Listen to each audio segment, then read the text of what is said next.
ಹಿಂಗೆ ಅಜ್ಜಿ ಹಂಗೆ ಭಾರತಕ್ಕೆ ಕೂಡ್ತೀವಿ ಒಂದ್ರ ತಕ್ಕ ಕೂಡ್ತೀವಿ ತಂದವರು ಒಂದು ಘಟನೆ ಹೇಳ್ತೀನಿ ನಿಮಗೆ. ಹಿಂಗೆ ಪ್ರವಚನ ನಡೀತಾ ಇತ್ತು. ಪ್ರವಚನ ನಡೆಯುವ ಸಂದರ್ಭದಲ್ಲಿ ಸಿಟಿ ಲೆವೆಲ್ದಲ್ಲಿ ಆದರೆ 6 ಗಂಟೆಯಿಂದ 7 ಗಂಟೆ ಅಥವಾ 7 ಗಂಟೆಯಿಂದ 8 ಗಂಟೆ ಮುಗಿಸಿ ಅವ್ರ ಮನೆಗೆ ಅವ್ರು ಇರ್ತಾರೆ. ಹಳ್ಳಿಗಳ ಕಡೆ ಹಾಗಲ್ಲ, ಲೇಟು ಎಲ್ಲ ಮುಗಿಸ್ಕೊಂಡು ಬಂದು ಹಾಸಿಗೆ ತರ್ತಾರೆ. ನಿಮ್ಮ ಕಡೆ ಇಲ್ಲಿ ಕಾಣ್ತದೆ, ನಮ್ಮ ಕಡೆ ನಿದ್ರೆ ಬತ್ತಂದ್ರೆ ಅಲ್ಲೇ ಮನ್ಕೊಳ್ಳೋರು ಇರ್ತಾರೆ. ಹಂಗೆ ಪ್ರವಚನ ನಡೆದಿತ್ತು. ತಂಗಿ ಮಗ ಸಮಾಧಾನ, ನಾ ಮಾತಾಡ್ತಾ ಇದ್ದೀನಿ ಈಗ, ನೀಗ ಮಾತಾಡಬಾರ್ದು ಈಗ. ಹೀಗಲ್ಲಿ ಪ್ರವಚನ 10 ಗಂಟೆ ಶುರು ಆಯಿತು. ಹಿಂಗೆ ಒಬ್ಬರಾದ್ಮೇಲೆ ಒಬ್ಬರು ಕಾರ್ಯಕ್ರಮ ಕರೆಸಿರ್ತಾರೆಲ್ಲ ಕಮಿಟಿಯವರು. ಏನಾಯ್ತು ಅಂತಂದ್ರೆ ಹಿಂಗೆ ನೀವು 11 ದಿವಸ ಇಟ್ಟಿರಲ್ಲ, ಅವರು 11 ದಿವಸ ಇಟ್ಟಿದ್ರು. ಅಲ್ಲಿ ಎಲ್ಲ ಹಿಂಗೆ ಕುತ್ಕೊಂಡು ಚೆನ್ನಾಗಿ ನಡೀತಾ ಇತ್ತು. ಒಬ್ರಿಗಿದ್ದೊಬ್ಬರು ಗುರುಗಳು ಚೆನ್ನಾಗಿ ಪ್ರವಚನ ಮಾಡ್ತಿದ್ರು. ಮನ್ಯಾಗ ಅತ್ತಿ ಮನೆ ಸೊಸಿ ಅಂತ ಇರ್ತಾರೆ, ಅದು ಸೊಸಿ ಮನೆ ಅತ್ತಿ ಇರ್ತಾರೆ ನಿಮ್ಮ ಕಡೆ. ಆ ಸೊಸಿ ಏನಂದಳು, ಅತ್ತೆಯವರ ಬೀಗರದು ಭಾಳ ಬಂದಾರ, ಅವರೆಲ್ಲ ಅಡುಗೆ ಮಾಡಬೇಕು, ಅದಕ್ಕೆ ಸ್ವಲ್ಪ ಕೂಸ ಅಡುಗೆ ಮಾಡಿಕೊಡಂಗಿಲ್ಲ, ಕೂಸಿಗೆ ತಗೊಂಡು ಸ್ವಲ್ಪ ಪ್ರವಚನ ನಡೆದದ ಗಣಪತಿ ಮುಂದೆ ಪ್ರವಚನ ನಡೆದದ, ಅದಕ್ಕೆ ನೀವು ಸ್ವಲ್ಪ ಕೂಸಿಗೆ ತಗೊಂಡು ಹೋಗ್ರಿ. ಕೇಳಗತ್ತೀರ ಕತೆ? ಈ ಕಡೆ ತಾಯಿ ನೀವು ಮಾತಾಡೋ, ಅವ್ರು ಮಾತಾಡ್ತಾರೆ, ನೀವೇನು ಮಾತಾಡ್ಬಿಟ್ರಿ ಸುಮ್ಮನೆ. ಕೂಸಿಗೆ ತಗೊಂಡು ಹೋಗ್ರಿ ಅಂತ ಅತ್ತಿಗೆ ಸೊಸಿ ಹೇಳ್ತಾಳೆ. ಆಗ ಪಾಪ ಅಜ್ಜಿ ಆ ಮಗುಗೆ ತಗೊಂಡು ಬರ್ತಾಳೆ. ಬಂದ ಮೇಲೆ ಹಿಂಗೆ ಎಲ್ಲ ಫುಲ್ಲಾಗಿರ್ತದೆ. ಮುಂದೆಲ್ಲ ಬರೋಣ ಗಲಾಟೆ ಮಾಡಿಕೊಂಡು ಹಿಂದೆ ಕೂಡ್ಬೇಕಂತ ಹಿಂದೆ ಕೂಡ್ತಾಳೆ. ಅದು ಗಾಡಿ ಇರ್ತದೆ, ಕಲ್ಲಿನ ಗಾಡಿ ಇರ್ತದೆ. ಇಲ್ಲದ ಕಲ್ಲಿನ ಗಾಡಿ, ಇದಕ್ಕೆಲ್ಲ ಸಿಮೆಂಟದ ಹಚ್ಚಾರ. ಅದು ಬರೀ ಕಲ್ಲು ಇರಿಸಿದ ಗಾಡಿ ಇರ್ತೈತಿ. ಆ ಗಾಡಿ ಟೇಕ ಹಚ್ಚಿ ಕೂಡ್ತಾಳೆ. ತಾಸಾಯ್ತು, 2 ತಾಸಾಯ್ತು, 10 ಆಯ್ತು, 11 ಆಯ್ತು, 12 ಸಮೀಪ ಹೀಗೆ ಪ್ರವಚನ ನಡೆದದ. ಆ ಕಲ್ಲಿನ ಗೋಡ್ಯಾಗ ಒಂದು ಇಲಿ ಇಚಾಪತಿ ಏನು ಮಾಡ್ಕೊಂಡದ, ಮನೆ ಮಾಡ್ಕೊಂಡಿತ್ತು. ಅದು ಹೊರಗೆ ಬಂದಿತ್ತು ಮನೆಯಿಂದ. ಆ ಕಲ್ಲಿನ ಗಾಡಿ ಬಿಟ್ಟು ಹೊರಗೆ ಬಂದಿತ್ತು. ಆ ಕಡೆ ಈ ಕಡೆ ಓಡಾಡ್ತಾ ಇತ್ತು. ಓಡಾಡಿ ಮನೆಗೆ ಹೋಗ್ಬೇಕಂತ ಮನೆಯಿಂದ ತಪ್ಪಿಸ್ಕೊಂಡದ. ಈ ಪ್ರವಚನ ಜೋರಾಗಿ ಪ್ರವಚನ ನಡೆದದ. ಎಲ್ಲರೂ ಶಾಂತವಾಗಿ ಕೂತ್ಕೊಂಡು ಕೇಳ್ತಾ ಇದ್ರು. ಅದು ಶಾಂತತೆಯಿಂದ ಪ್ರವಚನ ಕೇಳ್ತಾ ಆ ಮಗು ತೊಡಿ ಮೇಲೆ ಮಲ್ಕೊಂಡು ಬಿಟ್ಟಿತ್ತು. ಈ ಮಗು ಮಲ್ಕೊಂಡು ನೋಡು, ಆಕೆ ಅಜ್ಜಿಗೂ ನಿದ್ದೆ ಬಂತ್ರಿ. ಅಜ್ಜಿ ಅಂತ ಈ ಕೂಸಿನ ಆಯಲ್ಲ, ಆಯಿಗೂ ನಿದ್ದೆ ಬಂತು. ಸಾಮಾನ್ಯವಾಗಿ ಮಲ್ಕೊಂಡ್ರೆ ಉದ್ದಕ್ಕೆ ಹಾಸಿಗೆ ಮೇಲೆ ಮಲ್ಕೊಂಡ್ರೆ ಕಣ್ಣು ಬಾಯಿ ಎಲ್ಲ ಮುಚ್ಚಿರ್ತಾವೆ. ಕೂತ್ಕೊಂಡು ಯಾರು ನಿದ್ದೆ ಮಾಡ್ತಾರಲ್ಲ, ಕಣ್ಣು ಮುಚ್ಚಿರ್ತದೆ, ಬಾಯಿ ತೆಗಿತೈತ್ರಿ. ನೋಡ್ರಿ, ಕೂತ್ಕೊಂಡು ನಿದ್ರೆ ಮಾಡ್ರಿ. ಕೂತ್ಕೊಂಡು ನಿದ್ದೆ ಮಾಡ್ತಾಯಿದ್ರು. ಕೂಸಿಗೆ ನೋಡಿ ಅದಕ್ಕೂ ನಿದ್ದೆ ಬಂತು. ಕಣ್ಣು ಮುಚ್ಚಿದಳು, ಬಾಯಿ ತೆಗೀತ್ರಿ. ಅದು ಇಲ್ಲಿ ಮನೆ ಮಾಡಿತ್ತಲ್ಲ, ಅದು ಮನೆ ಹುಡುಕಾಡಗತ್ತಿತ್ತು. ಅದು ಆ ಕಡೆ ಈ ಕಡೆ ನೋಡಿ, 2 ಜಲ್ದಿ ಗೊತ್ತಾಗ್ತದೆ ನಿಮಗೆ. ಶಾಣೆ ನೀವೆಲ್ಲ ಬೇಲೂರದವರು. ಹಂಗೆ ಮನೆ ಹುಡುಕಾಡಗತ್ತಿ ಏನು ಮಾಡ್ತು, ಅಜ್ಜಿ ಅಲ್ಲೇ ಕೂತಿರಲ್ಲ, ಮೈ ಮೇಲೆ ಏರ್ತು, ಬಾಯಿ ತೆಗೆದಿತ್ತಲ್ಲ ಆಯಿ ಬಾಯಿ ತೆಗೆದಳು. ಇದೇ ನನ್ನ ಮನೆ ಅಂತ ಒಳಗೆ ಹೋಗ್ಬಿಡ್ತು.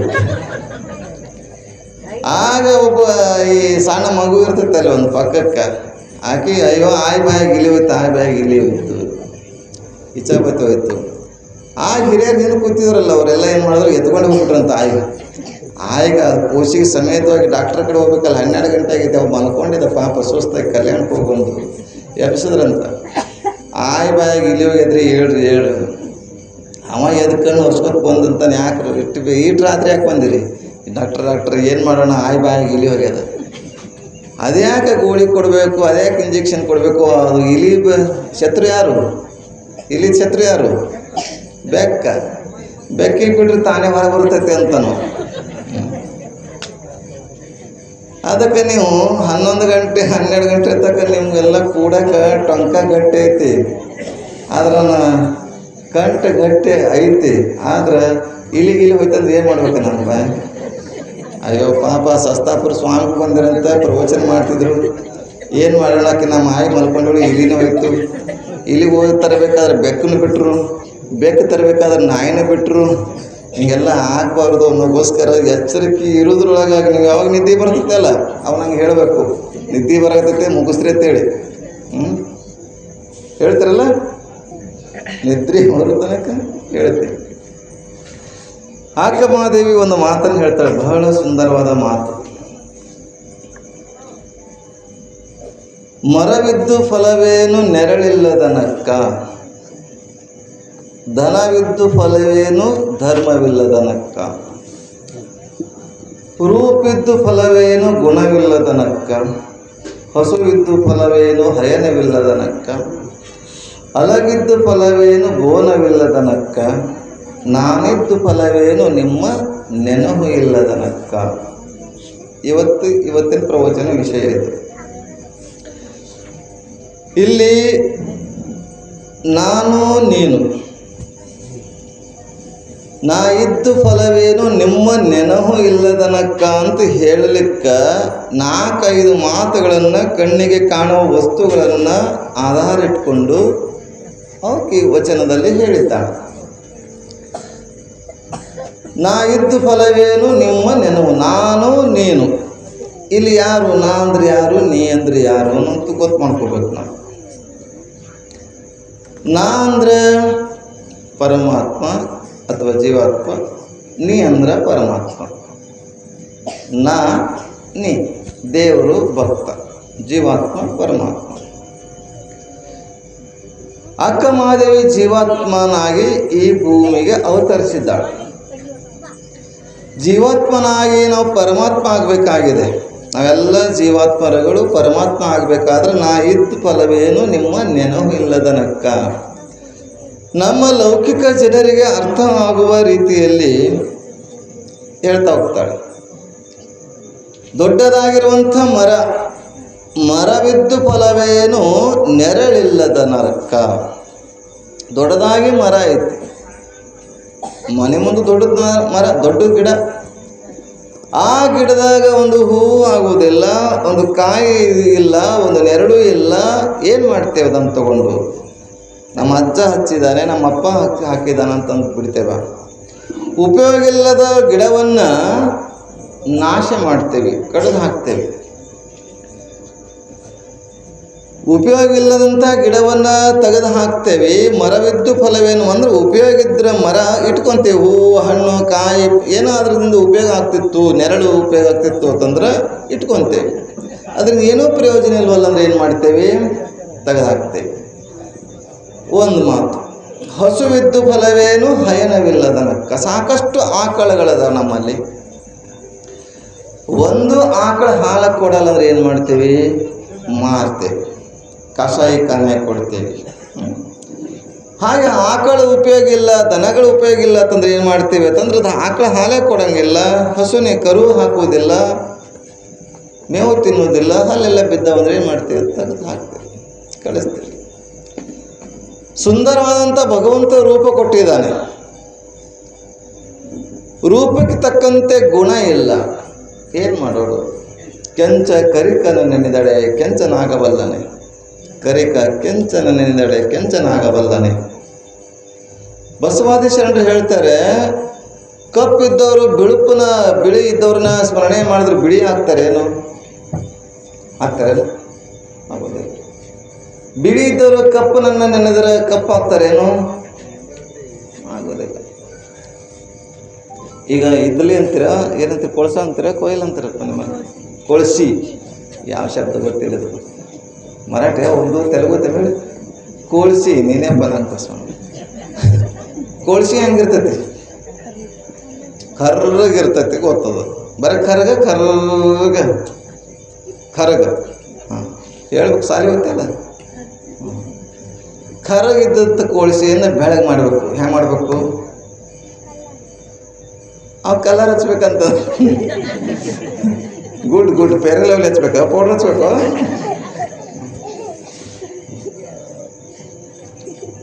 ಕರಿ ಇದ್ದಿರುವಂಥ ಕಪ್ಪಾಗಿರುವಂಥ ಕೋಳ್ಸನ ಅದು ಬಿಳಿಯನ್ನಾಗಿ ಮಾಡಬೇಕಾದ್ರೆ ಏನು ಮಾಡಬೇಕು? ಕಲರ್ ಹಚ್ಬೇಕಂತಲ್ಲಪ್ಪ, ಅದು ಕ್ರೀಮ್ ಹಚ್ಬೇಕಂತಲ್ಲ. ಒಂದು ಕಡ್ಡಿ ಕೊರದ್ದು ಅದು ಬೆಂಕಿ ಹಚ್ಚಿದ್ರೆ ಸಾಕು, ಬೆಳಗಾಗ್ತದೆ. ಹೌದಲ್ಲ? ಹಾಗೆ ನಮ್ಮ ಮನಸ್ಸನ್ನು ಕರಗಾಗೈತಿ. ಬೆಂಕಿ ಹಚ್ತೇನೆ ಅದಕ್ಕೆ ಬಿಳಿಯಾಗಬೇಕಲ್ಲ. ಜ್ಞಾನದ ಕಡ್ಡಿ, ಜ್ಞಾನದ ದೀಪ ಹಚ್ಚಿದ್ರೆ ಸಾಕು, ಬೆಳಗಾಗ್ತದೆ. ಹಾಗೆಲ್ಲಿ ಕೆಂಚ, ಅದಕ್ಕೆ ರೂಪವಿದ್ದು ಫಲವೇನು ಗುಣವಿಲ್ಲದ ನಕ್ಕ. ಗುಣಕ್ಕೆ ತಕ್ಕಂಥ ರೂಪ ಬೇಕು.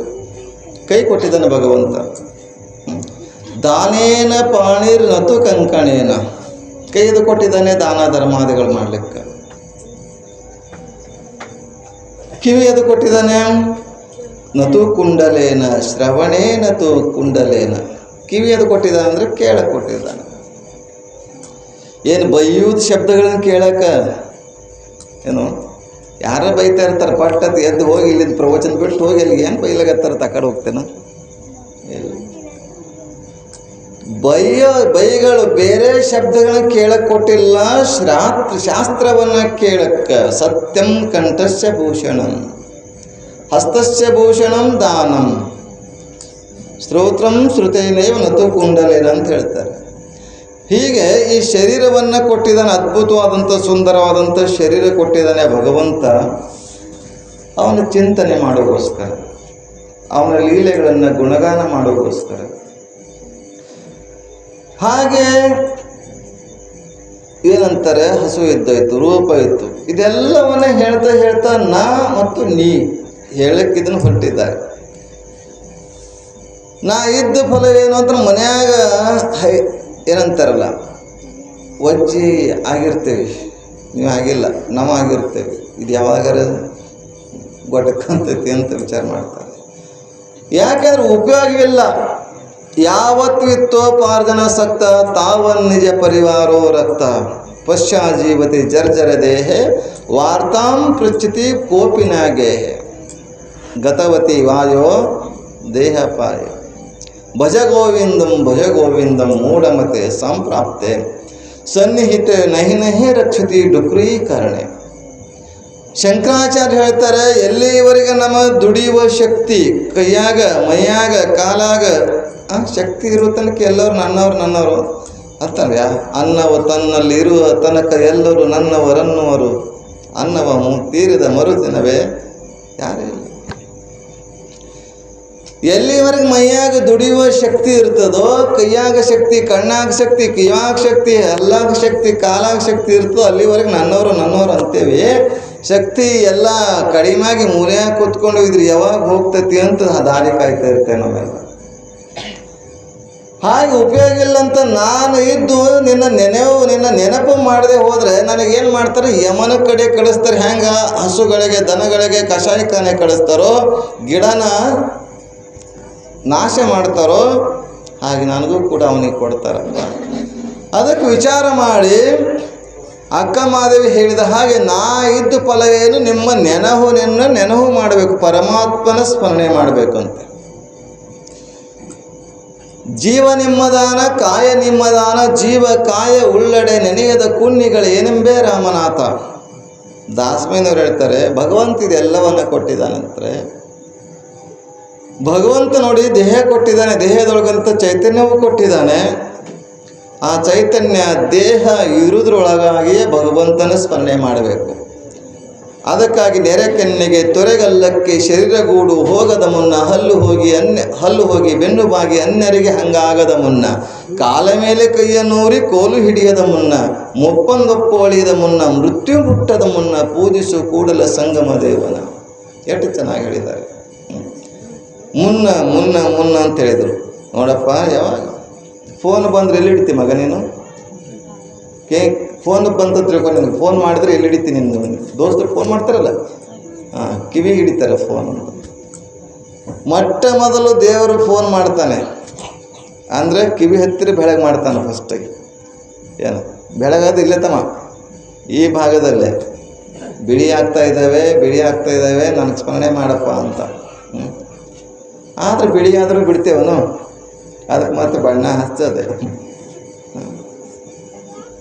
ಬಿಳಿ ಹಚ್ಚಿ ಅದಕ್ಕೆ ಮತ್ತೆ ಬಣ್ಣ ಹಚ್ಚಿ ಏನೇನು ಕಲರ್ ಮಾಡ್ತಾರೆ. ಟಿವಿಯಾಗ ಬಂದವು, ಟಿವಿಯಾಗ ನೋಡಿ ಏನಾಗೈತಿ, ಎಲ್ಲ ಬಣ್ಣ ಹಚ್ಚಾಗತ್ತೇವೆ. ಇದ್ದದ್ದನ್ನು ಚಂದ ಇದ್ದದ್ದನ್ನು ಖರಾಬ್ ಮಾಡ್ಕೊಳತ್ತೀವಿ. ಗುಲ್ಬರ್ಗ ಕಾರ್ಯಕ್ರಮಕ್ಕೆ ಹೋಗಿದ್ದು ನಾನು, ಮದುವೆ ಕಾರ್ಯಕ್ರಮ. ಅವ್ರಿಗೆ ಪರಿಚಯ ನಿಮ್ಮ ಹಾಗೆ ಪರಿಚಯ. ಮೊದಲು ಚೆನ್ನಾಗಿದ್ದಳು ಮಗಳು, ಈಗ್ಯಾಕೆ ಹಿಂಗೆ ಕಾಣಗತ್ತಾಳ ಅಂತಂದು ನಾನು.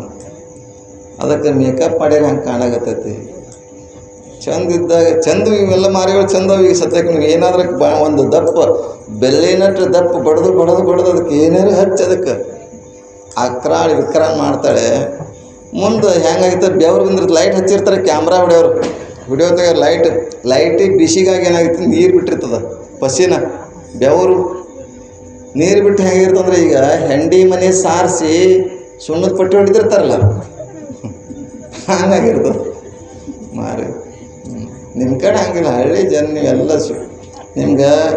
ಯಾಕಂದರೆ ಕೂಡಲ ಸಂಗನ ಶರಣರಿಗೆ ನೋಸಲು ವಿಭೂತಿಯೇ ಶೃಂಗಾರ ಅಂತ ಹೇಳಿರಿ. ವಿಭೂತಿಯೇ ಶೃಂಗಾರ ಅಂತ ಹೇಳುವಾಗ ಹಾಗಿಲ್ಲಿ ಎಲ್ಲಿಗೆ ಬಂತು ಪಟಾಕಿ ಹಾರಿಸೋ ತನಕ. ನಾ ಇದ್ದ ಫಲವೇನು ನಿಮ್ಮ ನೆನಹು ಇಲ್ಲದನಕ ಅನ್ನುವಂಥ ವಿಚಾರವನ್ನು ಇಟ್ಕೊಂಡು ವಿಚಾರ ಮಾಡಿ ದೇಹ ಕೊಟ್ಟಿದ್ದಾನೆ ಪರಮಾತ್ಮ. ಏನೆಲ್ಲ ಕೊಟ್ಟಿದ್ದಾನೆ, ಆ ದೇಹ ನೆಲಕ್ಕೆ ಬೀಳುದ್ರೊಳಗಾಗಿಯೇ ಪರಮಾತ್ಮನ ಧ್ಯಾನವನ್ನು, ಪರಮಾತ್ಮನ ಚಿಂತನೆಯನ್ನು ಮಾಡಬೇಕು ಅನ್ನುವಂಥ ವಿಚಾರ. ಪರಮಾತ್ಮನನ್ನು ನೋಡೋದು ಬಹಳ ಕಷ್ಟ. ಗಣಪತಿ ಇಟ್ಟಿರಿ, ಜೀವಂತ ಅವನು ಗಣಪತಿ ಮುಂದೆಲ್ಲ ನೈವೇದ್ಯ ಎಲ್ಲ ಇಟ್ಟಿರಿ, ಕಡಬ ಏನೇನು ಇಟ್ಟಿರಿ. ಅವನೇನಾದರೂ ಸ್ವಲ್ಪ ಕಣ್ಣು ಹಂಗೆ ಅಳಗಾಡಿಸಿ ಕಣ್ಣು ಹಿಂಗೆ ಬಡ್ದು, ಯಾವ ಬಂದಿರಿ ಚಂದ ಬಂದಿರಿ, ನಂಗೆ ಹೊಸವಾಗೈತಿ, ಭಾಳ ದಿವಸ ಐತಿ ಊಟ ಮಾಡಿಲ್ಲ, ತಾಯಿ ಕಡೆ ಕೈ ಮಾಡಿದ್ರೆ ಏನು ಮಾಡ್ತೀರಿ ನೀವು? ಅವ ಎಲ್ಲ ನೀವು ಎದೆ ಹೊಡ್ಕೊಂಡು ಅಲ್ಲೇ ಸತ್ತ ಹೋಗ್ತೀರಿ. ಅವನು ಮಾತಾಡೋಲ್ಲತ್ತೇಳಿ ನೀವು ತಂದು ಇಡಾಗತ್ತೀರಿ.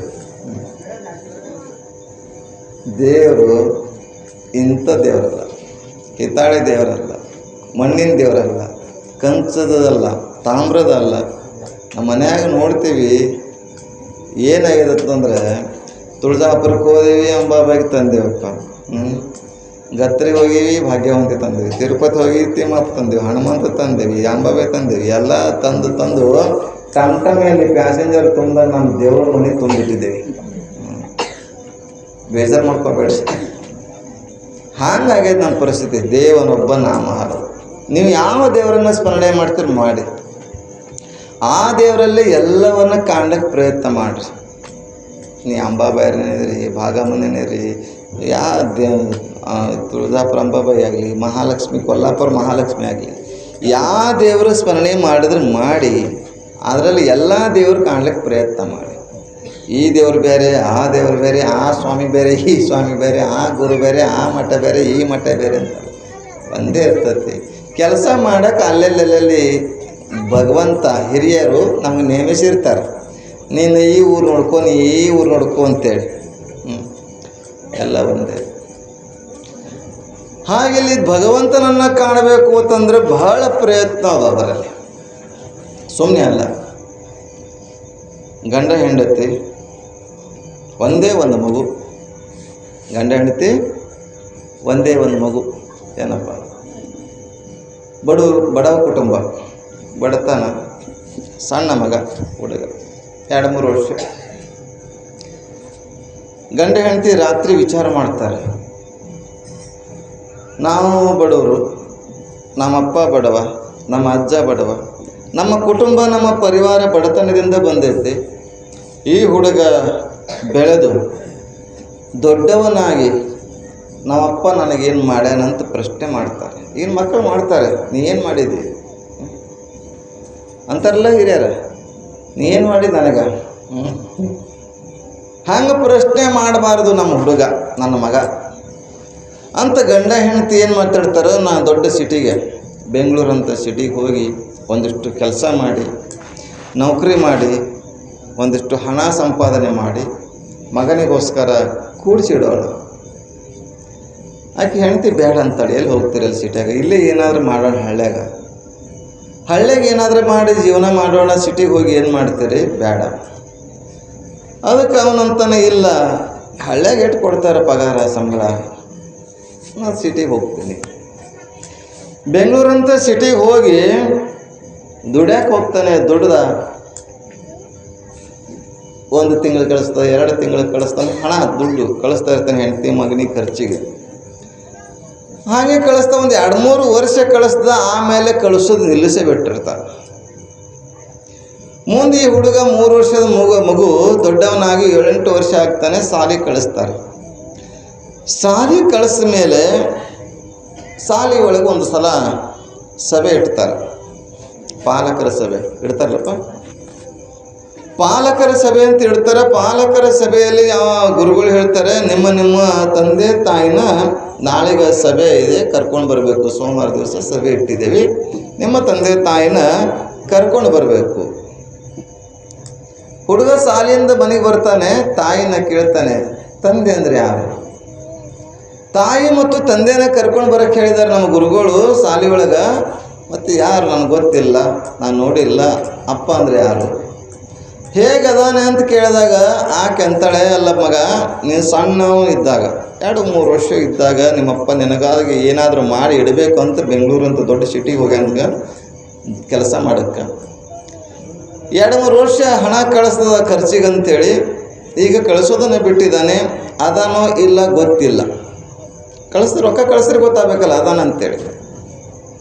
ಹಾನೋ ಇಲ್ಲೋ ಗೊತ್ತಿಲ್ಲ, ಅದಕ್ಕೆ ಏನು ಮಾಡಲಿ ಅಂತ ಆ ಹುಡುಗನಲ್ಲಿ ಏನತ್ತು, ನಾ ಹೇಗಾದರೆ ಮಾಡಿ ನಮ್ಮ ಅಪ್ಪನ ನೋಡಬೇಕು, ನನ್ನ ತಂದೆಯನ್ನು ಕರ್ಕೊಂಬರಬೇಕು. ಆಗ ತಾಯಿ ಅಂತಾಳೆ, ಮಗ ಅಷ್ಟು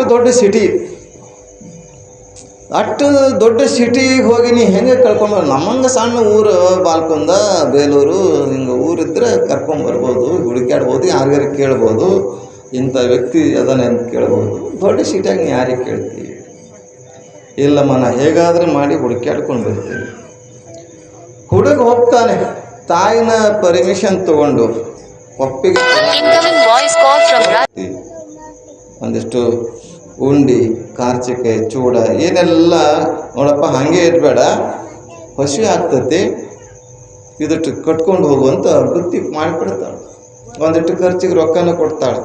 ಚೀಲ, ಅವಾಗಿನ ಪಾಕೆಟ್ ಗಿಕೆಟ್ ಇರಲಿಲ್ಲ, ಮೊದಲೆಲ್ಲ ಬ್ಯಾಗ್ನೇ ಹಾಕ್ಕೊಂಡು ಹೋಗ್ತಿದ್ರು. ಬ್ಯಾಗ್ನೇ ಹಾಕ್ಕೊಂಡು ಹೋದ. ಬೀದರ್ ರೈಲ್ವೆ ಸ್ಟೇಷನ್ದಾಗ ಏರ್ದ ರೈಲ್ವೆ ಏರ್ದ. ರಾತ್ರಿ ಬಿಡ್ತು, ಮುಂಜಾನೆ ಇಳಿಬೇಕಾಗಿತ್ತು. ಎಲ್ಲರೂ ಇಳಿದು ಹೋಗಿದ್ದಾರೆ. ಹುಡುಗ ಹಾಗೆ ಮಲ್ಕೊಂಡಿತ್ತು. ಮನೆಯಾಗಿದ್ದರೆ ಅವ್ವ ಅಪ್ಪ ಯಾರು ಎಬ್ಬಿಸ್ತಾರೆ. ಸ್ಟೇಷನ್ದಲ್ಲಿ ಕಸ ಹುಡುಗರು ಬರ್ತಾರಲ್ಲಿ, ಟ್ರೈನ್ ಬೋಗಿ ಒಳಗೆ ಕಸ ಗುಡಿಸೋರು ಬಂದು ಹೇಳ್ತಾರೆ, ಹೇಳು ಯಾರು ನೀನು, ಹೇಳು ಟೈಮ್ ಆಯಿತು. ಆಗ ಹುಡುಗಂತ ನೀನು ಬೆಂಗಳೂರು ಏನು ಕೇಳ್ತಾನೆ, ಬೆಂಗಳೂರು ಬಂದಿದ್ದಪ್ಪ ಹೇಳು. ಆಗ ಎದ್ದು ಕಣ್ಣು ಒರೆಸ್ಕೊಟ್ಟು ನೋಡ್ತಾನೆ, ಅವ್ನ ಚೀಲ ಇರಂಗಿಲ್ಲ. ಚೀಲ ಯಾರೋ ಕಳ್ತನ ಮಾಡ್ಕೊಂಡು ಹೋಗಿರ್ತಾರೆ. ಚೀಲಲ್ಲಿ ತಾಯಿ ಕೊಟ್ಟಿರುವ ಚೂಡ, ಉಂಡಿ, ಬುತ್ತಿ, ಒಂದಿಷ್ಟು ಬಟ್ಟೆ, ಒಂದಿಷ್ಟು ರೊಕ್ಕ ಅದ್ರಾಗಿತ್ತು. ಪಾಪ ಯಾರು ಓದಿದ್ರು ಗೊತ್ತಿಲ್ಲ, ನಿದ್ರೆ ಮಾಡ್ಕೊಂಡು ತೊಗೊಂಡು ಹೋಗಿದ್ರು. ಏನು ಮಾಡಬೇಕು ಅಂತ ದುಃಖಿಸಿದ ವಿಚಾರ ಮಾಡ್ತಾರೆ, ಚಿಂತೆ ಇಲ್ಲ. ಅದಕ್ಕೆ ಅಲ್ಲೇ ಸ್ಟೇಷನ್ ಹೊರಗಡೆ ಬಂದು ಮುಖ ತೊಳ್ಕೊತಾನೆ, ಹುಡುಗಕ್ಕೆ ಪ್ರಾರಂಭ ಮಾಡ್ತಾನೆ. ಯಾರನ್ನ ಇಲ್ಲೇ ಇದ್ರಿ ಯಾರನ್ನ ಹುಡ್ಕೋಕ್ ತಯಾರು ಮಾಡ್ತಾನ? ಅಪ್ಪನಲ್ಲ ಪಪ್ಪನ. ಅಪ್ಪ ಅಂದ್ರೆ ನಾಚಿಕೆ ಬರ್ತೈತೆ, ಪಪ್ಪ ಅನ್ಬೇಕಲ್ಲ. ಸ್ಟೇಷನ್ನ ಮುಖ ತೊಳ್ಕೊಂಡು ಹುಡುಕಕ್ಕೆ ಶುರು ಮಾಡ್ತಾನೆ ಅವ್ರ ಅಪ್ಪನ. ಅಪ್ಪ ಹುಡ್ಕಕ್ಕೆ ಶುರು ಮಾಡ್ದ. 1 ಗಲ್ಲಿ ಮುಗೀತು, 2 ಗಲ್ಲಿ ಮುಗೀತು. ಬೆಳಗ್ಗೆ ಶುರು ಮಾಡಿದ್ದಾನೆ, ಮಧ್ಯಾಹ್ನ 12 ಗಂಟೆ 1 ಗಂಟೆ ಬಿಸಿಲು ಮೇಲೆ. ಮ್ಯಾಲೆ ನೆತ್ತಿ ಸುಡಗತ್ತು, ಚರ ಬಿಸಿಲು, ಮಧ್ಯಾಹ್ನ ಬಿಸಿಲು, ಹೊಟ್ಟೆ ಬಿಸಿಲು ತಾಪ, ಮ್ಯಾಲೆ ಬಿಸಿಲಿನ ತಾಪ, ಒಳಗಡೆ ಹಸಿವೆಯ ತಾಪ. ಅದಕ್ಕೆ ಶರಣರು ಹೇಳಿದ್ದಾರೆ, ಹಸಿವೆಂಬ ಹೆಬ್ಬಾವು ಬಸಿರು ಬಂದು ಹಿಡಿದಡೆ ವಿಷವೇರಿತು ಅಪಾದ ಮಸ್ತಕಕ್ಕೆ. ನಾವು ಏನು ಬದುಕ್ತಾ ಇದ್ದೇವಲ್ಲ ಹೊಟ್ಟೆಗಾಗಿ ಬದುಕ್ತಾ ಇದ್ದೇವೆ. ಏನು ಕೆಲಸಗಳು ಮಾಡ್ತೀವಲ್ಲ, ಉದರ ನಿಮಿತ್ತಂ ಬಹುಕೃತ ವೇಷಂ, ವ್ಯಾಪಾರಿ, ರಾಜಕೀಯ, ನಾವು ಪುರಾಣ ಪ್ರವಚನ ಮಾಡೋರು, ಪ್ರತಿಯೊಂದು ಹೊಟ್ಟೆಗಾಗಿ ಇದೆಲ್ಲ ವ್ಯವಹಾರ ನಡೆದದ. ಹೊಟ್ಟೆನಿಲ್ಲಾಂದ್ರೆ ವ್ಯವಹಾರ ಇರ್ತಿದ್ದಿಲ್ಲ. ಮ್ಯಾಲ ಬಿಸಿಲಿನ ತಾಪ, ಒಳಗೆ ಹಸಿವೆಯ ತಾಪ ಆಗಿ ಹಸಿವೆ ಆಗೈತಿ ಪಾಪ. ಹುಡುಗ ಯಾವಾಗ ಊಟ ಮಾಡಿದಿರು ಊರಂಗೆ ಉಂಡು ಹೋದ. ಅವನು ಬ್ಯಾಗ್ ಅಂತೂ ಕಳ್ಕೊಂಡು ಹೋಗಿದ್ದು ಬಿಟ್ಟಿದ್ದ, ಯಾರ ತೊಗೊಂಡು ಹೋಗಿದ್ರು. ಮುಂದೆ ಹುಡುಕ್ತಾ ಹೋಗ್ತಾನೆ. ಸಿಟಿಯಲ್ಲಿ ಸಾಮಾನ್ಯವಾಗಿ ಬಾಕಲು ಮುಚ್ಚಿರ್ತವೆ, ಹೌದಲ್ಲಪ್ಪ? ಎಲ್ಲ ಬಾಕಲು ಬಂದು ಮಧ್ಯಾಹ್ನದಾಗೆ ರೀ ನಾಯಿಗಳಿವೆ ಎಚ್ಚರಿಕೆ. ನಾಯಿ ಇದೆ ಎಚ್ಚರಿಕೆ ಅಂತ ಬರೀತಾರೆ, ನಾಯಿಗಳಿವೆ ಎಚ್ಚರಿಕೆ ಅಂತ ಬರೀತಾರಪ್ಪ. ನಾಯಿ ಇದೆ ಎಚ್ಚರಿಕೆ, ನಾಯಿಗಳಿವೆ.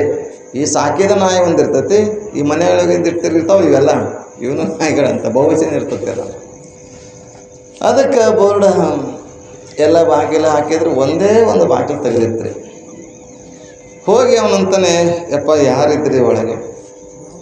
ಮಹಾದೇವಿ ಹೇಳ್ತಾಳೆ, ಹಸಿವೆಯಾದೊಡೆ ಭಿಕ್ಷಾನ್ನಗಳುಂಟು, ತೃಷಿಯಾದೊಡೆ ಕೆರೆಹಳ್ಳ ಬಾವಿಗಳುಂಟು, ಅಂಗಶೀತಕ್ಕೆ ಏನು ಬೀಸಾಟ ಗಾಳಿಗಳುಂಟು, ಆತ್ಮಸಂಘಾತಕ್ಕೆ ಎನ್ನಮ್ಮ ದೇವ ಚನ್ನಮಲ್ಲಿಕಾರ್ಜುನ ಎನಗುಂಟು. ಹಾಗೆ ಇವನಿಗೆ ಹಸಿವೆ ಆಗೈತಿ, ಭಿಕ್ಷೆ ಕೇಳಾಗತ್ತಾನ. ಯಪ್ಪ ಯಾರಿದ್ರಿ ಒಳಗಡೆ? ಒಳಗಡೆ ಯಾರಿದ್ರಿ? ಎತ್ತು ಬಿಡೋದು, ಅದೇ ಕೈ ಹಚ್ಚಿದ್ದಿ, ಬಿಡು, ಕೈ ಬಿಡು, ಸಾಕ ಪ್ರವಚನ. ಅದು ಮನೆ ಒಂದು ತೆಗೆದಿತ್ತು, ಹೋಗ್ತಾನೆ, ಯಾರಿದ್ರಿ ಒಳಗಡೆ? ಹಸಿವೆ ಆಗೈತಿ, ಏನಾರು ಒಂದು ಅರ್ಧ ರೊಟ್ಟಿ ಕೊಟ್ರಿ. ಅರ್ಧ ರೊಟ್ಟಿ ನೀಡ್ರಿ, ಹಸಿವೆ ಆಗೈತಿ, ಏನಾರು ಕೊಡ್ರಿ ಅಂತ ಕೇಳಿದಾಗ ಒಳಗಿಂದ ಧ್ವನಿ ಬರ್ತದೆ, ನಿನ್ನಂಥವ್ರು ತುಂಬ ಜನ ಬರ್ತಾರೆ ದಿನ, ಯಾರಿಗಂತ ಕೊಡಲಿ, ಮುಂದಕ್ಕೆ ಹೋಗು ಅಂತಾರಲ್ಲ. ಹರಿವ ಏನಂತಾರಲ್ಲ ಬಸವಣ್ಣವರು, ಹರಿವ ಕಲ್ಲು ನಾಗರ ಕಂಡರೆ ಹಾಲನ್ನೇರಿ ಎಂಬರು, ದಿಟ ನಾಗರ ಕಂಡರೆ ಕೊಲ್ಲು ಎಂಬರು, ಜಂಗಮ ಬಂದರೆ ನಡೆ ಎಂಬರು. ಹಾಗೆ ನಿನ್ನಂಥವ್ರು ತುಂಬ ಜನ ಬರ್ತಾರಪ್ಪ, ಯಾರಿಗಂತ ಕೊಡೋನು ಊಟ, ಯಾರಿಗಂತ ದುಡ್ಡು ತಿನ್ನಕ್ಕೇನಾಗೈತಿ ಕೇಳಂಗಿಲ್ಲ. ಹುಡುಗ ಮತ್ತೆ ಪುಣ್ಯ ಬರ್ತೈತಿ, ದೇವ್ರು ನನ್ನ ಭಾಗ್ಯ ದೇವ್ರು, ಇವತ್ತು ಹಸಿವೆ ಆಗೈತಿ, ಏನಾರ ಕೊಡು ಅಂತ ಕೇಳ್ತಾರೆ. ಕೇಳಿದಾಗ ಅವನು ಹಿಂಗೆ ಹೇಳಿದ್ರೆ ಕೇಳಂಗಿಲ್ಲ, 2-3 ಸಲ ಹೇಳ್ದ, ಕೇಳಿಲ್ಲ, ಹೊರಗೆ ಬಂದ ಮನುಷ್ಯ ಒಳಗಿಂದ. ಹೇಳ್ಗತ್ತೀನಿ ಕೇಳಿಸ್ತೈತಿಲ್ಲ, ಮುಂದಕ್ಕೆ ಹೋಗು. ಬೈತಾನೆ, ಹೊಡಿತಾನೆ, ನೂಗ್ತಾನೆ, ಆದರೂ 8 ಸಲ ಹೋಗಿ ಮತ್ತೆ ಬರ್ತದೆ. ಹೀಗೆ ಆ ಹುಡುಗ ಬಿಡುವುದಲ್ಲ, ಈ ಮನುಷ್ಯ ಕೇಳವಲ್ಲ, ನೀವು ಕೊಟ್ಟ ಫಲ ಬಿಟ್ಟ ಫಲ ಅಂತಾರಲ್ಲ. ಹೀಗಾಗಿ ಕೊನೆಗೆ ಕೇಳಿ ಕೊನೆಗೆ ಅವ ಬೇಸತ್ತು ಆ ವ್ಯಕ್ತಿ ಅಂತಾನೆ, ಇದಕ್ಕೆ ಎಷ್ಟು ಹೊಡೆದ್ರು ಎಷ್ಟು ಬೈದರು ಇನ್ನು ಕೇಳಲಾಗೇನಂತೇಳಿ ಮನ್ಯಾಗ ಒಂದಿಟ್ಟು ಅರ್ಧ ರೊಟ್ಟಿ ಇತ್ತು, ನಿನ್ನೆ ಮಾಡಿದ ಪಲ್ಯ ಇತ್ತು, ತಂದು ತಗೋತೀನು ಅಂತೇಳಿ ಕೊಡ್ತಾನೆ. ಪಾಪ ಕಟಿ ರೊಟ್ಟಿ ಮುರ್ಕೊಂಡು ತಿಂತಾ ಇರ್ತದ ಹುಡುಗ. ಈ ಮನುಷ್ಯ ಸುಮ್ಮಿರ್ಬೇಕಲ್ಲ, ಕೇಳ್ತಾನೆ, ಯಾರು ನೀ ಇಟ್ಟು ಚಿಕ್ಕ ವಯಸ್ಸಿನಾಗ ಭಿಕ್ಷೆ ಬೇಡಕ್ಕೆ ನಿನಗೇನಾಗೈತಿ?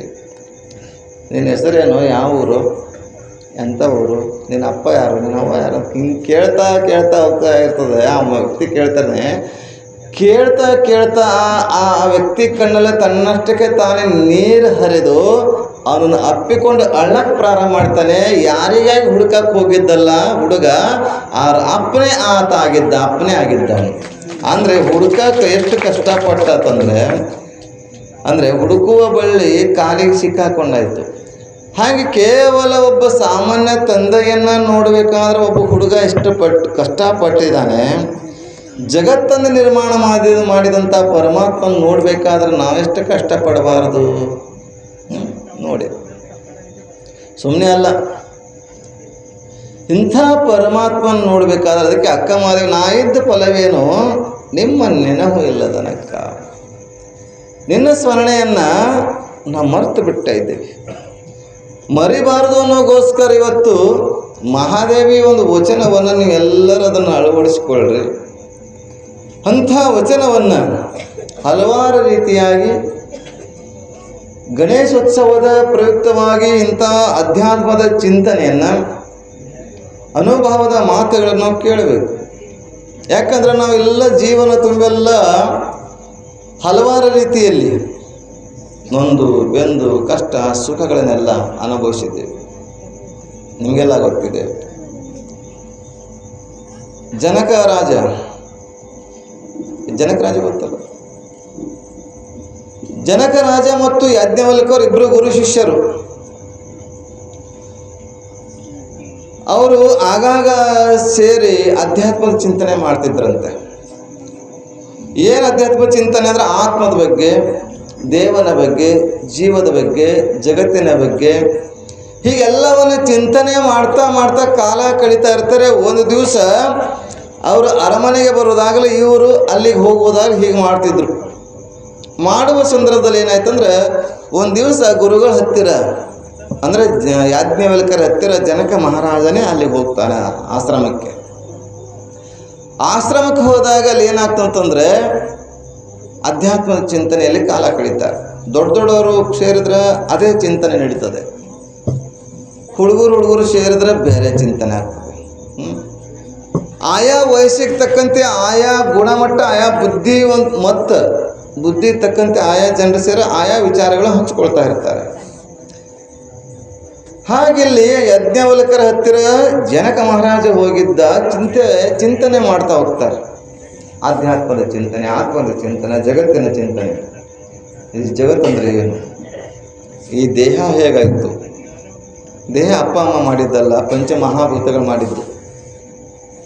ವಾಯು, ಆಕಾಶ, ಪೃಥ್ವಿ, ಭೂಮಿ, ಅಗ್ನಿ, ಜಲ. ಈ ಪಂಚ ಬರೇ ಭೂತ ಅಲ್ಲ, ದೊಡ್ಡ ಭೂತ ಇವು. ನಾವು ಸಣ್ಣ ಭೂತಗಳು ಪಡ್ಕೊತವೆ. ಈ ಪಂಚ ಮಹಾಭೂತಗಳು ಪಡ್ಕೊಂಡದಲ್ಲ, ಈ ಭೂತನ್ನ ಬಿಡಬೇಕಾಗಿತ್ತಂದ್ರೆ ಇದು ಮಾಡಬೇಕು, ಅಧ್ಯಾತ್ಮ ಚಿಂತನೆ ಮಾಡಬೇಕು. ಹಾಗಿಲ್ಲಿ ಜೀವ ಜಗತ್ತು ಈಶ್ವರ ಚಿಂತನೆ ಮಾಡ್ತಾ ಇರ್ಬೇಕಾದ್ರೆ ಒಬ್ಬ ಸೈನಿಕ ಓಡೋಡಿ ಬರ್ತಾನೆ. ಮಹಾರಾಜರ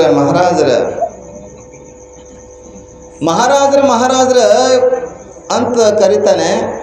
ಮಹಾರಾಜರು ಅಧ್ಯಾತ್ಮದ ಚಿಂತನೆಯಲ್ಲಿ ಹೆಂಗೆ ನೀವು ಭಜನೆಯಲ್ಲಿ ತಲ್ಲೀನವಾಗಿ ಆನಂದವಾಗಿ ಭಜನೆ ಮಾಡ್ತಾ ಹೋಗ್ತಿರೋ, ಸಮೀಪ ಯಾವುದೂ ಹುಳ ಬಂದಿದ್ರು ಗೊತ್ತಾಗಲ್ಲ. ಭಜನೆ ಮಾಡಬೇಕಾದ್ರೆ ಗೊತ್ತಾಗ್ತದನ್ರಿ ನಿಮ್ಮ ಕಡೆ? ನನಗಾರು ಗೊತ್ತಿಲ್ಲಪ್ಪ, ಯಾಕಂದ್ರೆ ನನಗೆ ನೀವು ಹಾಗೆ ಮಾಡಿರಿ ಅಂತ ತಿಳ್ಕೊತೀನಿ ನಾನು. ಭಕ್ತ ಕುಂಬಾರ, ಗೋರ ಕುಂಬಾರ, ಭಕ್ತ ಕುಂಬಾರ ಹೆಂಗೆ ಮಾಡೋದು? ದೇವನ ಸ್ಮರಣೆ ಮಾಡ್ತಾ ಕೈ ಎರಡು ಎತ್ತಿ ವಿಠಲ ಅಂತ ಕೈ ಎತ್ತಿ ಸ್ಮರಣೆ ಮಾಡ್ತಾ ಇದ್ರ ಕೆಸರು ಯಾವುದು ಮಗು ಯಾವುದು ಅಂತ ಗೊತ್ತಾಗಲಿಲ್ಲ, ತುಳಿದು ಬಿಟ್ಟ. ಹೌದಲ್ಲ?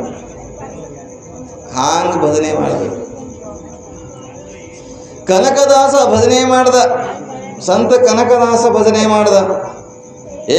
ಮಡಿ ಅನ್ನೋರು ದೂರ ಸರಸರು ಪುರೋಹಿತರು ಹೋಗಿ ಹಿಂದೆ ಕುತ್ಕೊಂಡು ಕೃಷ್ಣನ ಹಾಡುಗಳನ್ನು ಹಾಡದ. ಏನು ಆನಂದವಾಗಿ ಹಾಡದ. ಕೃಷ್ಣ ಹಳ್ಳಿ ಮುಖ ದರ್ಶನ ಕೊಡ್ದ. ಕನಕನ ಕಿಂಡಿ ಇವತ್ತು ಕನಕದಾಸ ಉಡುಪಿಯಲ್ಲಿ ಹಿಂದೆ ಬಾಗಿಲುಗಳದ ಹಿಂದಿನ ದರ್ಶನ ಕೊಟ್ಟಿರುವಂಥದ್ದು. ಕೊಟ್ರ ಇಲ್ಲ ನೋಡಿರ್ರಿ ಉಡುಪಿ? ನೋಡಿಲ್ಲ ಅಂತ. ಹಾಂಗೆ ಭಜನೆ ಮಾಡೋದ್ರಲ್ಲಿ ಮರೆತು ಬಿಡಬೇಕು, ಆನಂದವಾಗಿ ಮರೆತು ಬಿಡಬೇಕು. ಇಲ್ಲಿ ಏನು ಅಧ್ಯಾತ್ಮದ ಚಿಂತನೆ ಮಾಡ್ತಾ ಇದ್ರು. ಸೈನಿಕ ಓಡೋಡಿ ಬಂದ ಮಹಾರಾಜರ ತಂದಾಗ ಅರಿವಿಲ್ಲ ಅವರಿಗೆ. ಆತ್ಮದ ಬಗ್ಗೆ ಚಿಂತನೆ ಮಾಡ್ತಾ ಹೋಗ್ತಾರೆ. ಮಹಾರಾಜರಲ್ಲಿ ಇಲ್ಲೇನು ಮಾಡಕತ್ತೀರಿ ನೀವು? ಅಲ್ಲಿ ಅರಮನೆಗೆ ಬೆಂಕಿ ಬಿದ್ದು ಸುಡಾಗತ್ತೈತೆ. ಅದು ಅರಮನೆಗೆ ಬೆಂಕಿ ಬಿದ್ದು ಸುಡಾಗತ್ತೈತೆ. ಹೋಗಿ ಇಲ್ಲಿ ಏನು ಮಾಡಕತ್ತೀರಿ? ಅರಿವಿಲ್ಲ ಅವರಿಗೆ. ಚಿಂತನೆಯಲ್ಲಿ ಕೂತಿದ್ದಾರೆ, ಅಷ್ಟು ಚಿಂತನೆಯಲ್ಲಿ ಕೂತಿದ್ದಾರೆ. ಏನು ಮಾಡಕತ್ತೀರಿ? ಬರ್ರಿ, ಅಲ್ಲಿ ಅರಮನೆ ಬೆಂಕಿ ಸುಡಾಗತ್ತೈತೆ ತಂದಾಗ ನೋಡಲ್ಲ. ಸೈನಿಕ ಬಂದು ಭುಜ ಮುಟ್ಟಿ ಕೈ ಮುಟ್ಟಿ ಅವ್ರ ಪಾದ ಹೇಳ್ತಾನೆ, ಮುಟ್ಟಿ ಆಗ ನೋಡ್ತಾನೆ. ರಾಜ ತಿರುಗಿ ನೋಡ್ತಾನೆ, ಯಾಕೆ ಅಂತ ಕೇಳಿದೆ. ನಾ ಸೈನಿಕರು ನಿಮ್ಮ ಸೇವಕ, ಅಲ್ಲಿ ಅರಮನೆ ಬೆಂಕಿ ಬಿದ್ದು ಸುಡಾಗತ್ತೈತಿ ಅಂತ. ಆಗ ರಾಜ ಒಂದು ಮಾತು ಹೇಳ್ತಾನೆ, ಜನಕ ಮಹಾರಾಜ. ಅದು ಅರಮನೆ ಶಾಲೆ ಕಲ್ತ್ರ ಗೊತ್ತಾಗ್ತದ. ಅರ ಅಂದರೆ ಅರ್ಧ ಅಂತ, ಅದು ಅರಮನೆ. ಅದು ಕಲ್ಲು ಕಟ್ಟಿಗೆ ಇಟ್ಟಿಗೆ ಮಣ್ಣಿನಿಂದ ಕಟ್ಟಿರುವಂಥ ಅರಮನೆ, ಸುಟ್ಟರು ಸುಡಲಿ. ಆದರೆ ಭಗವಂತ ಈ ಅರಿವಿನ ಮನೆಯನ್ನು ಕೊಟ್ಟಿದ್ದಾನೆ. ಅರಿವಿನ ಮನೆ ಈ ಅರುವನ್ನು ಸುಡ್ತಾ ಇದೆ, ಇಲ್ಲಿ ದೇಹವನ್ನು ಈ ಮನೆಯನ್ನು ಸುಡ್ತಾ ಇದೆ. ಇಲ್ಲಿ ಪಂಚಗ್ನಿಗಳಿದೆ, ಈ ಪಂಚಗ್ನಿಗಳಿಂದ ಈ ಶರೀರ ಸುಡ್ತಾ ಇದೆ, ಅರಿವಿನ ಮನೆ ಸುಡ್ತಾ ಇದೆ. ಇದನ್ನು ಆರಿಸುವ ಕೆಲಸ ಮಾಡ್ತಾ ಇದ್ದೀನಿ, ಅದು ಸುಟ್ಟರು ಸುಡಲಿ ಅಂತ ಅಂದ್ಬಿಡ್ತಾನೆ ಜನಕ ಮಹಾರಾಜ. ಇವತ್ತು ನಾವು ವಿಚಾರ ಮಾಡ್ರಿ, ಅದಕ್ಕೆ ಬಸವಾದಿ ಶರಣರು ಅರಿವೇ ಗುರು ಅನ್ಬೇಕಾಗಿತ್ತಂದ್ರೆ ಎಷ್ಟು ಅದು ಅನುಭವದ ಮಾತು ಅವರಲ್ಲಿ ವ್ಯಕ್ತ ಆಗೈತೆ. ಅರಿವೇ ಗುರು ಆಗಬೇಕಾಗಿತ್ತಂದ್ರೆ ನಮ್ಮಲ್ಲಿ ಅರಿವು ಜಾಗೃತ ಆಗಬೇಕು. ಹಾಗಂತ ಅರಿವು ಜಾಗೃತ ಆಗಬೇಕಾದರೆ ನಾವು ಭಜನೆ, ಕೀರ್ತನ, ಪುರಾಣ, ಪ್ರವಚನ ಇವುಗಳ ಮುಖಾಂತರ ನಮ್ಮ ಅರಿವು ಜಾಗೃತ ಆಗ್ತದೆ. ಈ ಶರೀರ ಅನ್ನುವಂಥ ಅರಮನೆ ಸುಡಲಾರದಂಗೆ ನೋಡ್ಕೊಳ್ಬೇಕು. ನೋಡಿ, ಒಳಗೆ ಜಠರಾಗ್ನಿ ಇದೆ. ಊಟ ಮಾಡ್ತೀವಿ, ನೀರು ಕುಡಿತೀವಿ, ಅದು ಆರೋದಿಲ್ಲ. ಎಂಥ ಅದ್ಭುತವಾಗಿ ಬೆಂಕಿ ಇಟ್ಟಿದ್ದಾನೆ. ಪಂಚ ಪ್ರಾಣಗಳಿದ್ದಾವೆ. ನೀವು ಪವಮಾನ ಹಾಡಾಡ್ತೀರಿ, ಪವಮಾನ ಪಂಚ ಪ್ರಾಣಗಳು, ಪ್ರಾಣ, ಅಪಾನ, ವ್ಯಾನ, ಉದಾನ, ಸಮಾನಗಳು. ಜಠರಾಗ್ನಿ ಇದೆ. ಎಲ್ಲ ಅಗ್ನಿಗಳ ಮುಂದೆ ಹೊಟ್ಟೆ ಕಿಚ್ಚು ಅನ್ನುವಂಥ ಕಿಚ್ಚೊಂದಿರ್ತದಲ್ಲ, ಹೊಟ್ಟೆ ಕಿಚ್ಚು ಆಯ್ತೇನಪ್ಪ ನಿಮ್ಮಲ್ಲಿ? ಹೋದ ನಮ್ಮ ಹುಡುಗ ಆ ಕಿಚ್ಚು ಆರಿಸುವಂಥ ಕೆಲಸ ಯಾವುದು ಮಾಡ್ತದಂದ್ರೆ ಈ ಜ್ಞಾನ ಅನುಭವದ ಮಾತುಗಳು ಮಾಡ್ತಾವೆ. ಇಂಥ ಅನುಭವದ ಮಾತುಗಳನ್ನು ಕೇಳೋದ್ರಿಂದ ಆ ಕಿಚ್ಚು ಆರಿಸಕ್ಕೆ ಸಾಧ್ಯವಿದೆ. ಕಿಚ್ಚು ಆರಿಸುವ ಕೆಲಸವನ್ನು ನಮ್ಮ ಹುಡುಗರು 11 ದಿವಸ ಗಣಪತಿಯ ಉತ್ಸವದ ಪ್ರಯುಕ್ತವಾಗಿ ಮಾಡ್ಕೊಂಡು ಬರ್ತಾ ಇದ್ದಾರೆ. ಗಣಪತಿಯನ್ನು ನಾವೆಲ್ಲ ಮದುವೆ ಆಗಿದ್ದಾನೆ ಅಂತ ಹೇಳ್ತೇವೆ. ಅವ ಮದುವೆ ಆಗಿಲ್ಲ, ಸಿದ್ಧಿ ಬುದ್ಧಿ ಅಂತ ಇಲ್ಲ. ಒಂದು ಆ ಗಣಪತಿ ಎಲ್ಲರನ್ನ ತಾಯಿ ಸಮಾನವಾಗಿ ತಿಳಿಯುವಂಥವನು. ಹೆಂಗತ್ತಂದರೆ ಆ ಸಣ್ಣ ಹುಡುಗಿದ್ದಾಗ ಬೆಕ್ಕಿನ ಜೊತೆಗೆ ಆಟ ಆಡ್ತಾ ಇದ್ದ. ಆಟ ಆಡೋ ಸಂದರ್ಭದಲ್ಲಿ ಬೆಕ್ಕು ಮಕ್ಕಳ ಜೊತೆಗೆ ನಿಮ್ಗೆ ಗೊತ್ತಿದೆ, ಬೆಕ್ಕು ನಾಯಿ ಜೊತೆಗೆ ಆಟ ಆಡ್ತಾರೆ ಸಾಮಾನ್ಯ ಮಕ್ಕಳೆಲ್ಲ. ಅದನ್ನು ಚೂರಿರ್ತಾನೆ. ಚೂರಿರಿದಾಗ ಬೆಕ್ಕಿ ಚೂರಿದ ಗಾಯನ ಮನೆಗೆ ಬಂದು ನೋಡ್ತಾನೆ, ತಾಯಿಯ ಕೆನ್ನೆ ಮೇಲೆ ಅದು ಚೂರಿದ ಗಾಯ ಇರ್ತದೆ. ಆಗ ಯಾಕವ ನಿನಗೆ ಚೂರಿದ ಗಾಯ ಇದಲ್ಲ? ಆಗ ಆಕಿ ತಾಯಿ ಹೇಳ್ತಾಳೆ, ಈ ಜಗತ್ತಂದ್ರೆ ನನ್ನ ಶರೀರ, ನೀ ಬೆಕ್ಕಿಗೆ ಆಟ ಆಡ್ತಾ ಇರ್ತ ಅದಕ್ಕೆ ಮಾರಿ ಚೂರಿದೆಯಲ್ಲ ಅದನ್ನು ಗಾಯ ನನಗೆ ಮೂಡೈತಿ. ಅದಕ್ಕೆ ನೀನು ಯಾವ ಪ್ರಾಣಿಗಳಿಗೂ ಕೂಡ ತೊಂದರೆ ಮಾಡಬಾರ್ದು. ಅದಕ್ಕೆ ದಯವೇ ಧರ್ಮದ ಮೂಲವಯ್ಯ, ದೇವರಬೇಕು ಸಕಲ ಪ್ರಾಣಿಗಳಲ್ಲಿ ಅಂತ ಬಸವಣ್ಣರು ಹೇಳಿದ್ದು. ಹಾಗೆ ಅವತ್ತಿನಿಂದ ಆ ಗಣೇಶ ಏನು ತಿಳಿತಾನೆ, ಇಡೀ ಈ ಜಗತ್ತಂದರೆ ತಂದೆ ತಾಯಿಯ ಸ್ವರೂಪ. ಅಂಥ ಜಗತ್ತಿನಲ್ಲಿರ್ತಕ್ಕಂಥ ಎಲ್ಲ ಹೆಣ್ಮಕ್ಳನ್ನು ತಾಯಿಯ ಸ್ವರೂಪ ಅಂತ ತಿಳ್ಕೊಂಡ ಆಗಿಂದ ಅವನು ಬ್ರಹ್ಮಚಾರಿ ಆಗಿ ಉಳಿದಾನಂತ ಒಂದು ಕಡೆ ಹೇಳಿದರೆ, ಸಿದ್ಧಿ ಬುದ್ಧಿ ಮದುವೆ ಆಗಿದ್ದಾರೆ ಅಂತ ಇನ್ನೊಂದು ಕಡೆ ಹೇಳ್ತಾರೆ. ದೇವರು ಯಾರೂ ಮದುವೆ ಆಗಿಲ್ಲ. ಹನುಮಾನ ಬ್ರಹ್ಮಚಾರಿ, ವೀರ ಬ್ರಹ್ಮಚಾರಿ ಅವನು ಹನುಮಾನ. ಅವನಿಗೂ ಮದುವೆ ಆಗ್ಯದ ಅಂತ ಹೇಳ್ತಾರೆ. ಎಂಥ ಅದ್ಭುತ ನಮ್ಮಲ್ಲಿ. ಅವನೇನೋ ಆಕಾಶದಿಂದ ಹಾರಿ ಹೋಗ್ತಾನಲ್ಲ, ಹೋಗುವ ಸಂದರ್ಭದಲ್ಲಿ ಬೆವರಿನ ಹನಿ ಅಲ್ಲಿ ಕೆಳಗೆ ಸಮುದ್ರಕ್ಕೆ ಬಿದ್ದು ಆ ಬೆವರಿನ ಹನಿ ಒಂದು ಮೀನು ನುಂಗ್ತದ. ಆ ಮೀನಿನಿಂದ ಅವ ಮಗು ಜನಿಸ್ತದ ಅನ್ನುವಂಥದ್ದು ಕೂಡ ಹೇಳ್ತಾ ಬರ್ತಾರೆ. ಇದು ಬೇರೆ ಪೌರಾಣಿಕತೆಗಳು. ಇದು ಕೇಳಬೇಕು ಅಂತಂದ್ರೆ ತಿಂಗಳಗಟ್ಟಲೆ ಬೇಕಾಗ್ತತಿ. ಒಂದೊಂದು ಪುರಾಣದಲ್ಲಿ ಒಂದೊಂದು ರೀತಿಯಾಗಿ ಹೇಳ್ಕೊಂಡು ಹೋಗ್ತಾರೆ. ಅದಕ್ಕೆ ಒಳ್ಳೆಯ ಒಂದು ಸಂದರ್ಭ